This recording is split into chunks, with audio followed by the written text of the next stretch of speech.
L'entrée en vigueur de l'accord de Paris est subordonnée à sa signature. Le chronogramme adopté à cet effet a prévu que cette étape cruciale se déroule le 22 avril 2016 à New York. Tous les États, les dirigeants doivent se rendre à New York pour signer donc cet accord. Et c'est quand cet accord donc sera signé par 55 pays qui émettent 55% des émissions de gaz à effet de serre dans la nature que cet accord va effectivement rentrer en vigueur. Engagement, dévouement et détermination, il y en avait avant et pendant la COP 21. Et pour illustrer ces caractères, après la conférence, il faut passer à la signature de l'accord. Autrement, les pays en voie de développement en seront les victimes. Donc nous attendons que tous les États signent d'abord le document et que les engagements qui sont pris dans cet accord-là soient des engagements donc, qui sont respectés à la lettre.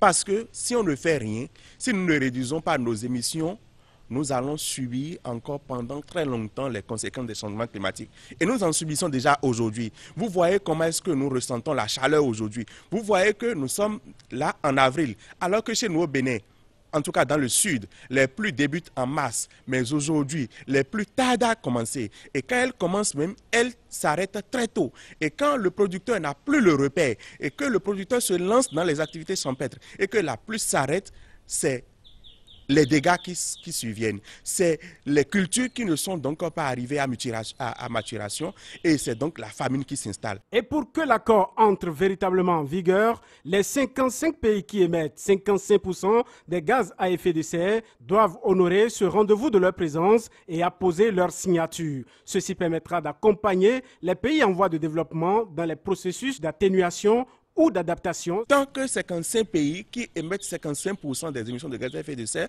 ne vont pas se mettre d'accord pour signer l'accord, l'accord ne rentrera pas en vigueur et sera été donc peine perdue pour tout ce que nous avons fait en 2015, pour cette réunion de Paris à laquelle nous avons participé, à laquelle nous avons quand même contribué, et pour tous ces documents qui sont rédigés également dans les pays, pour demander à ce que les gens nous accompagnent dans l'adaptation au changement climatique, dans l'atténuation. Mais nous disons que nous avons plus besoin de l'adaptation chez nous au Bénin. Donc nous demandons à ce que les pays émetteurs, ces grands pays émetteurs, puissent vraiment concrétiser les engagements qu'ils ont pris à Paris. Non seulement la concrétisation des engagements est attendue ce 22 avril à New York, mais aussi les gouvernements au plan national doivent développer des effets d'accompagnement pour la protection de notre cadre de vie. Nous avons besoin que les décideurs, les politiques nous accompagnent parce que nous sommes quand même l'interface entre les communautés à la base qui sont impactés par les changements climatiques et l'État. Et c'est nous qui travaillons à ce que les recherches, les résultats issus de recherche soient mis en application, soient quand même exploités par les communautés à la base. Et nous avons quand même besoin de l'accompagnement des décideurs. Je dois vous avouer que c'est difficile au Bénin d'avoir du soutien financier de l'État et c'est pourquoi nous lançons un appel ici. Difficile au Bénin d'avoir un financement pour des projets de protection de l'environnement. Mais à l'ère de la rupture et au nom du nouveau départ, les tendances seront certainement renversées.